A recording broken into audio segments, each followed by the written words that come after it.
Irmãos em Cristo, mais uma vez estamos com o programa Viva Brasil, a nossa esperança de um avivamento em nossa terra, em meio a todas as igrejas, de todas as denominações, de todos aqueles que vêm pregando o Evangelho há quase 200 anos nessa terra. Portanto, não fazemos distinção de denominação alguma. Este programa, portanto, não é denominacional, ele é indenominacional, não é unionista, nós não queremos unir as igrejas, nós queremos que os crentes se unam, todos eles, em todas as igrejas, por um avivamento. Que os pastores preguem a Bíblia, que os pastores coloquem o púlpito lá no seu devido lugar e a palavra de Deus seja a referência para a edificação, para o ensino, para o preparo dos corações. Vamos neste programa ouvir a mensagem através do missionário Fábio Garcia Sanches, ele que é da igreja denominada Casa de Oração, preparadíssimo, um homem muito sério, trazendo uma palavra para a nossa edificação neste momento. Graça e paz, irmãos. Nós estamos estudando as cartas do Apocalipse e hoje estaremos lendo o texto de Apocalipse, capítulo 2, versículos 12 a 17. Estaremos estudando a terceira carta à igreja em Pérgamo. Diz assim a palavra do Senhor. Ao anjo da igreja em Pérgamo escreve: Estas coisas diz aquele que tem a espada afiada de 2 gumes. Conheço o lugar em que habitas, onde está o trono de Satanás, e que conservas o meu nome e não negaste a minha fé. Ainda nos dias de Antipas, minha testemunha, meu fiel, o qual foi morto entre vós, onde Satanás habita.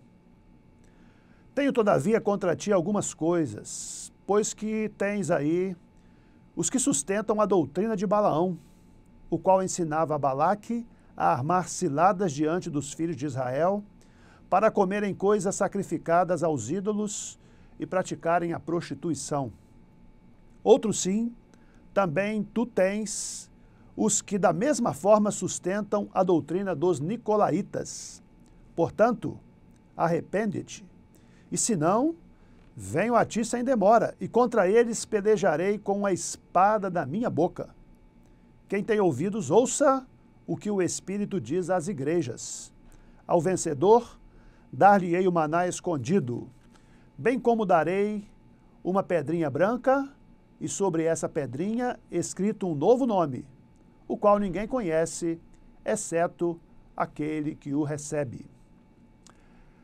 Hoje, vamos estudar sobre a igreja em Pérgamo. William MacDonald, no seu comentário das edições Vida Nova, ele diz que as cartas do Apocalipse têm 3 aplicações ou 3 interpretações. Primeiro, essas cartas descrevem as condições reais das 7 igrejas locais no tempo de João, que foi aproximadamente no ano 96 depois de Cristo.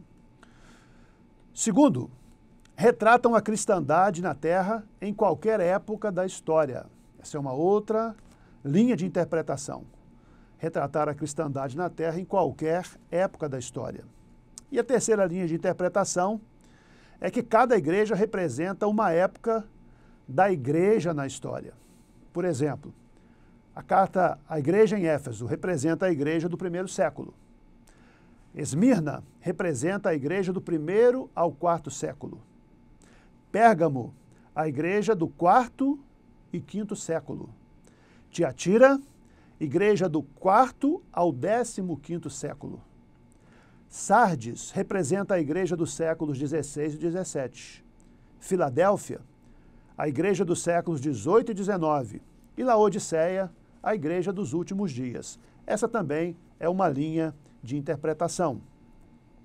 Mas nós queremos estudar sobre a igreja de Pérgamo, descobrir um pouco sobre as condições reais daqueles irmãos que viviam ali naquela cidade e também fazer aplicação para a nossa realidade hoje, porque essa igreja também retrata a condição da cristandade, das igrejas cristãs em todas as épocas.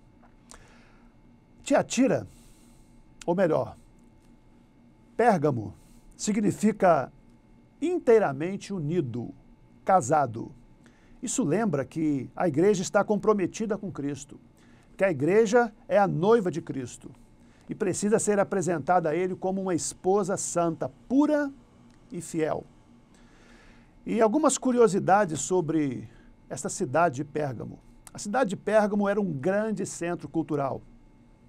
A sua biblioteca possuía 200 mil pergaminhos. Era a segunda maior biblioteca do mundo da sua época. Só não superava a biblioteca de Alexandria. E no século III a.C., o rei Eumênides de Pérgamo, ele quis transformar a sua biblioteca na maior biblioteca do mundo. E para conseguir isso, ele convenceu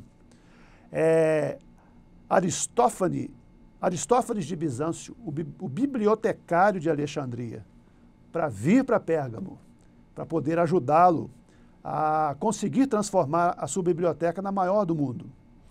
Mas por causa disso, o rei do Egito, o Ptolomeu, ficou revoltado e ele embargou o envio de papiro para Pérgamo, para que ela não conseguisse ser a maior biblioteca do mundo. Então, eles inventaram o pergaminho. E aí, o pergaminho, o couro alisado, que veio a superar o papiro. Daí a palavra pergaminho originar-se da cidade de Pérgamo. Além de um grande centro cultural, a cidade de Pérgamo também era um centro de paganismo muito grande. Lá havia um panteão e altares a vários deuses. Era uma cidade muito idólatra. Lá ficava o templo dedicado a Zeus. Esse templo era uma das 7 maravilhas do mundo antigo. Lá também havia o culto a Esculápio, que era o deus serpente das curas. Havia também lá uma escola de medicina, que misturava ciência com crendices. E pessoas do mundo inteiro se dirigiam a Pérgamo para buscar tratamento e cura nesta escola de medicina. O famoso médico Galeno era de Pérgamo. E as curas, muitas vezes, eram atribuídas ao poder do deus serpente, o deus Esculápio. E o emblema do deus Esculápio era uma serpente, que ainda hoje decora o emblema da medicina, do curso de medicina, como nós conhecemos. Havia lá também o culto ao imperador. No ano 29 a.C. foi construído em Pérgamo o primeiro templo a um imperador vivo, o imperador Augusto. Esse culto, o culto ao imperador, era o elemento que unificava o Império Romano. As autoridades romanas não se importavam que os súditos professassem a religião do seu país. Elas não se importavam com isso, podiam professar qualquer religião, mas exigiam que os súditos cultuassem o imperador. Era o elemento que unificava o Império Romano. Era uma imposição. E por isso Pérgamo é chamada da cidade onde tem o trono de Satanás. Porque através deste culto ao imperador, os cristãos jamais aceitariam adorar o imperador. Por causa disso, muitos cristãos foram martirizados. Jesus faz uma avaliação desta igreja. E Jesus faz um elogio à igreja em Pérgamo. No versículo 13, nós lemos: "Conheço o lugar em que habitas, onde está o trono de Satanás, e que conservas o meu nome e não negaste a minha fé. Ainda nos dias de Antipas, minha fiel testemunha, meu fiel, o qual foi morto entre vós, onde Satanás habita." A igreja de Pérgamo foi elogiada por Jesus. É a igreja que dedicava lealdade ao Senhor. Naquela cidade onde havia o culto a Zeus, o culto a Esculápio, o culto ao imperador, os crentes em Pérgamo só professavam adoração ao Senhor Jesus. Eles só cultuavam ao Senhor Jesus. A perseguição não intimidava esses irmãos. E faz aqui o Senhor Jesus uma referência a Antipas, que, segundo Tertuliano, foi colocado dentro de um boi de bronze. E este foi levado ao fogo, matando, queimado e assado o servo de Deus. Ele resistiu à apostasia, até a morte. O Senhor Jesus aqui fala de Antipas, fiel testemunha. Ele foi assado, ele foi queimado dentro daquele boi de bronze. E nós precisamos hoje de pessoas fiéis como Antipas. Precisamos de crentes fiéis. Hoje pessoas abandonam a igreja, abandonam o Senhor Jesus por coisas tão pequenas, tão banais. Esses irmãos deram a sua vida pelo Senhor Jesus. Tem gente que abandona a igreja porque não foi cumprimentado por um irmão, ou o irmão passou por ele na rua e não o saudou, e ele deixa a igreja, deixa o ministério, deixa a fidelidade ao Senhor. Por coisas pequenas, por coisas banais, tem gente abandonando o Senhor. As igrejas estão cheias de pessoas magoadas, pessoas ressentidas com outros irmãos. Por causa disso, não tem mais vida espiritual. E acabam deixando o ministério, deixando a frequência às reuniões, deixando o seu compromisso com o Senhor. E aprendemos aqui nesta igreja, a igreja em Pérgamo, Antipas, o homem que deu a sua vida. E Jesus faz um elogio a esta igreja, a fidelidade desses irmãos, e elogia também este servo fiel. Jesus também faz uma avaliação e critica a igreja em Pérgamo. Nos versículos 14 e 15 nós lemos: tenho todavia contra ti algumas coisas, pois que tens aí os que sustentam a doutrina de Balaão, o qual ensinava Balaque a armar ciladas diante dos filhos de Israel, para comerem coisas sacrificadas aos ídolos e praticarem a prostituição. Outros sim, tu tens os que da mesma forma sustentam a doutrina dos nicolaítas. O Senhor Jesus também observa falhas na igreja em Pérgamo. Nenhuma igreja é perfeita, todas têm qualidades e defeitos. A igreja em Pérgamo também tinha defeitos. E Jesus observa que ali eles sustentavam a doutrina de Balaão e a doutrina dos nicolaítas. Essa igreja não cedeu à perseguição, mas ela cedeu à sedução.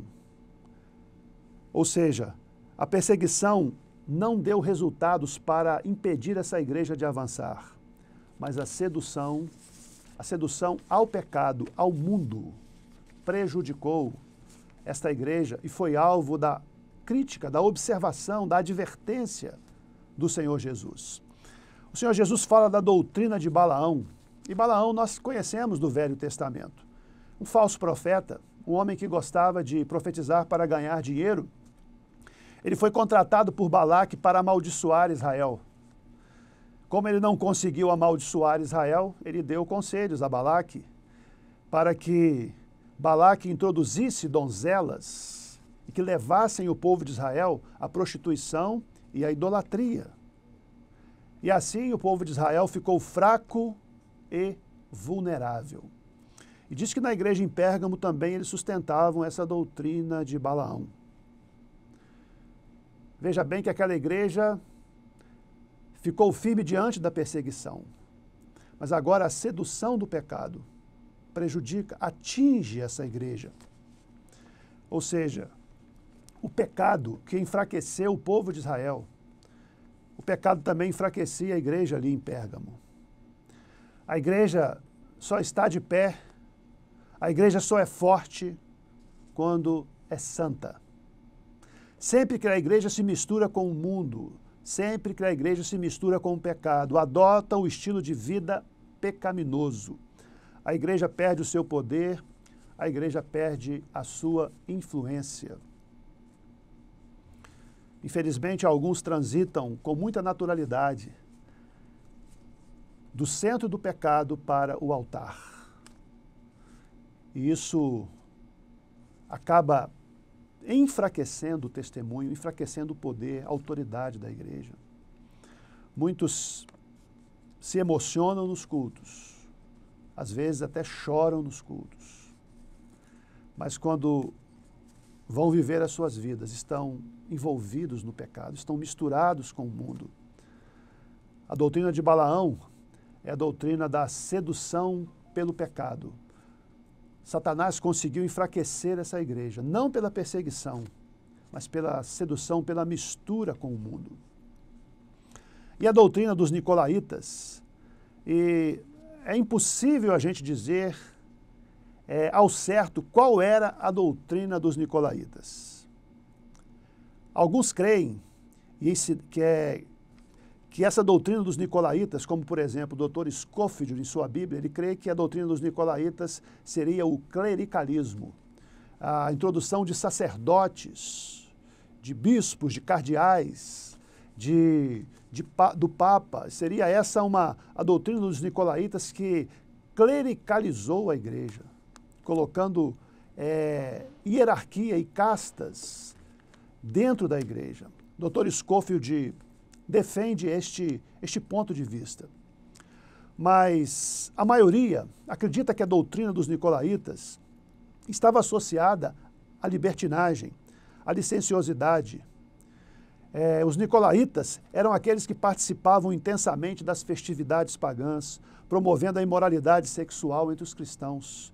Ou seja, os nicolaítas ensinavam que o crente não precisa ser diferente. Quanto mais o crente peca, mais se evidencia a graça, mais se evidencia o perdão de Deus. Na verdade, com isso, eles faziam uma apologia ao pecado, uma defesa do pecado. E hoje nós temos também dentro da igreja aqueles que defendem o não tem nada a ver. Acham que o crente pode participar de determinadas coisas do mundo, determinados pecados que hoje não seriam mais pecados, que acabam relativizando a doutrina apostólica, relativizando os ensinos da palavra de Deus. A Bíblia diz que Cristo odeia a obra dos nicolaítas. Cristo odeia essa mistura com o pecado, essa mistura com o mundo. A igreja em Éfeso odiava a doutrina dos nicolaítas. A igreja em Pérgamo tolerava o pecado, tolerava a mistura. E aí no versículo 16, o Senhor Jesus chama essa igreja ao arrependimento. Ele diz, portanto, arrepende-te, senão venho a ti sem demora, e contra eles pelejarei com a espada da minha boca. Jesus conclama a igreja ao arrependimento. É necessário abandonar a doutrina de Balaão, a doutrina dos nicolaítas, é necessário abandonar o pecado. E Jesus promete, então, recompensar os vencedores. Os vencedores comerão o maná escondido. O maná escondido fala do banquete permanente de Jesus no céu. Aqueles que rejeitam o luxo das comidas idólatras do mundo, nesta vida terrena, participarão do banquete com as iguarias do céu. Jesus promete também aos vencedores que eles receberão uma pedrinha branca. Nos tribunais, na hora do julgamento de um réu, os jurados apresentavam pedras brancas ou pretas. Se a maioria das pedras fosse branca, o réu seria absolvido. O cristão que recebe a pedrinha branca é declarado justo, inocente, sem culpa diante de Deus. Romanos 8, versículo 1, nenhuma condenação há para os que estão em Cristo Jesus. João 5, 24, Jesus disse, em verdade vos digo que quem ouve a minha palavra e crê naquele que me enviou, tem a vida eterna. Não entra em condenação, mas passou da morte para a vida. A pedrinha branca é o símbolo da nossa admissão no céu, na festa das bodas do Cordeiro. Quem deixa as festas deste mundo vai ter uma festa verdadeira e permanente, onde a alegria vai durar para sempre. Os vencedores também receberão um novo nome. John Stott diz que o maná escondido é Cristo e o novo nome também é Cristo. Temos recompensas. Aqueles que forem fiéis, aqueles que permanecerem fiéis, serão recompensados pelo Senhor. Podem ser desprezados pelo mundo, como Antipas foi, e foi martirizado. Mas ele foi elogiado e reconhecido pelo Senhor. Que Deus nos ajude, que a igreja em Pérgamo possa nos servir de alerta e advertência para vivermos uma vida de fidelidade ao Senhor. Que Deus nos abençoe. Agora que recebemos a mensagem do missionário Fábio Garcia Sanches, quero voltar a suplicar pelas orações para o nosso fortalecimento, para o nosso preparo, para que sejamos orientados pelo Espírito Santo com relação àquilo que temos que pregar, com relação ao nosso trabalho, nossa vida, nossas famílias, a estrutura do Aviva Brasil, as condições financeiras que nós precisamos adquirir para partirmos para a TV aberta. Orem por nós, divulguem o programa e na próxima sexta-feira aqui estaremos com mais uma mensagem da Palavra de Deus para a edificação da igreja que é o corpo do nosso Senhor e Salvador Jesus Cristo. E que Deus a todos abençoe.